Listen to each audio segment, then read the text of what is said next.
Bob Cafaro here, welcome to another cooking video. Tonight I'm making some squashes, and here I have Kabocha squash that's been in my garage for the past 4 weeks, and it was the last of the organic squash. Look at that, how amazing that looks. So I cut it in half, I scooped out the insides, and I'll bake it in the oven at 350 degrees. That won't take that long, maybe a half hour max. And then I've got here some acorn squashes. I'm going to cut them in half. Again, scoop out the insides, and there's a butternut squash. And over here, these are organic sweet potatoes, and they weren't washed. So you can see they're sitting. I'm just going to soak some of the dirt off and then brush it off with a brush. But Dan and Lynn told me these things kept in a cold garage this time of the year would last for maybe a few months, especially if you don't wash the sweet potatoes. So I'm anxious to see how this comes out. And by the way, I have some bad news. We talked about my food saver that I food saved the greens, the super greens. That didn't turn out so well. So saving the super greens in a vacuum sealed container didn't work out well at all. So people asked me to follow up on that.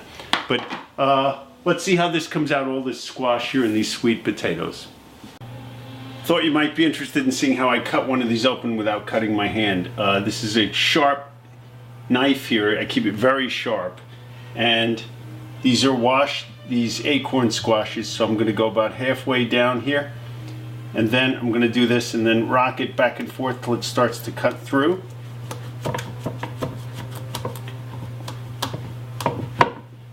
Okay, and then I'll probably go around a little bit. You want to be very careful when you're working with a sharp knife, something that's hard to cut. And that's how to cut open an acorn squash.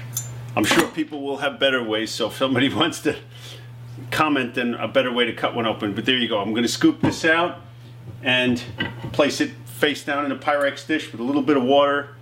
Convection bake for about 350 degrees. Shouldn't take more than a half hour or so. Okay? Okay. Fast forward. I started cooking. I had to go to work to play a concert, and I even biked to the station with snow on the ground. How's that? About 3 inches of snow, and I biked. No problems.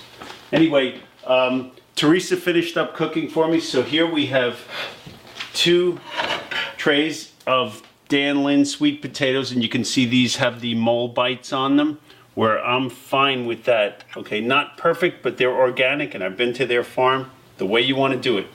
And you can see here, fast forward, we have butternut squash, we have acorn squash, and then the kabocha squash looked like a smaller pumpkin. Teresa actually took that out and cut it up for me, so thank you, Teresa.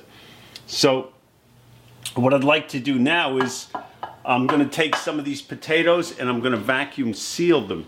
So in case you haven't seen this, I'm going to take, let's see. So when you vacuum seal it, it'll last in the freezer for quite a while. So let's see if we can get this down here. There we go, right to the bottom. This one looks good too.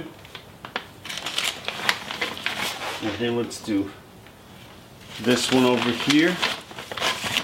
I think that's good, and maybe we'll do one, let's see if we do one acorn squash as well. Okay, I think that's good. Maybe we'll throw in one more potato here. This way we have room, okay?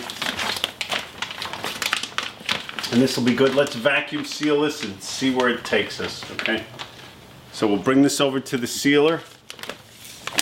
And this is the unit here, okay? And make sure the food is on dry. I think this is dry. And then we'll insert this and it'll automatically seal it, hopefully. Let's see what we have here. To pull it tight and put it in till it seals. Okay, take 2 on the sealing. I should have left it. I didn't think it was sealing, but it was. And I pulled it out early and had to cut the bag. So let's keep this stretched tight And now we're going to leave it and be patient here. Okay, so this is going to go in now. I'm pulling the bag tight to keep it flat, and it automatically seals. Here we go. Let's see.